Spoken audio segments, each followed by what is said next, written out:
আমরা আরেকটি প্রশ্ন নিচ্ছি। আ জুমার নামাজ যদি কাজা হয়ে যায় সেটা কিভাবে আদায় করব? আসলে জুমার নামাজ কাজা হয়ে গেলে এটার কোনো আবার কাজা নেই। জুমার নামাজ যখন শেষ হয়ে যাবে জি। তিনি না পারলে তিনি জোহরের নামাজটা পড়বেন। জোহরের ৪ রাকাত পড়বেন, তখন আর ২ রাকাত থাকবে না। তুমি যখন নামাজ জামাতের সাথে পাবেন জামাত না পেলেই তিনি একা আদায় করলে সেটাকে জোহরের ৪ রাকাত আদায় করে ফেলবেন। আমাদের মা বোনরাও তো জোহরের নামাজ আদায় করবেন। শুকরান, জাযাকাল্লাহ। শেখ আপনাকে অসংখ্য ধন্যবাদ। বারাকাল্লাহু ফিক। ধন্যবাদ আপনাকে, ধন্যবাদ দেশ টিভির সকল কলাকুশলীকে। শেখ, আমরা আরেকটি প্রশ্ন নিচ্ছি।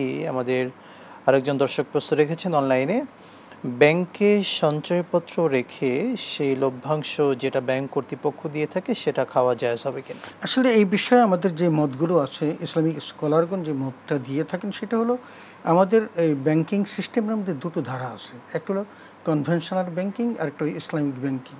এখন ইসলামিক ব্যাংকিং যারা করেন তারা স্পষ্টভাবে বলেন যে তারা সুদমুক্ত জীবনযাপন করেন এবং ব্যাংকিংটা তারা সুদমুক্ত করেন, এবং সেখানে তাদের একটা শরিয়া বোর্ডও থাকে, এবং শরিয়া বোর্ডের মাধ্যমেই তারা কিন্তু ব্যাংকিং কার্যক্রম করে থাকেন, এবং এটা দেখভাল করার জন্য শরিয়া বোর্ডের একটা তদারকিও থাকে, আবার একজন মুরাকিব থাকে যিনি এটাকে সবসময় দেখেন।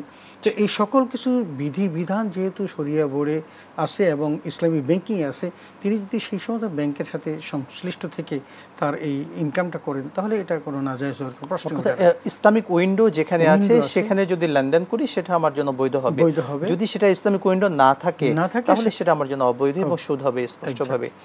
শুকরান, জাযাকাল্লাহ স্যার। আরেকটি প্রশ্ন এসেছে, বিশেষ করে ফরজ গোসলের ক্ষেত্রে যারা বাথরুমে ঝর্ণা ইউজ করে গোসল করছেন, এই ঝর্ণা দ্বারা গোসল করার দ্বারা কি তার ফরজ গোসলে আদায় হয়ে যাবে না কোনো প্রবলেম হবে? আসলে ফরজ গোসলের যেই শর্তটা সেটা হলো, তিনি গোসল করার সময় 3টা ফরজ তাকে ম্যান্ডেটরি আদায় করতেই হবে। তার মধ্যে একটা হলো নিয়ত করা, একটা হলো গড়গড়ার সাথে কুলি করা এবং নাকে পানি ভিতরে পৌঁছানো।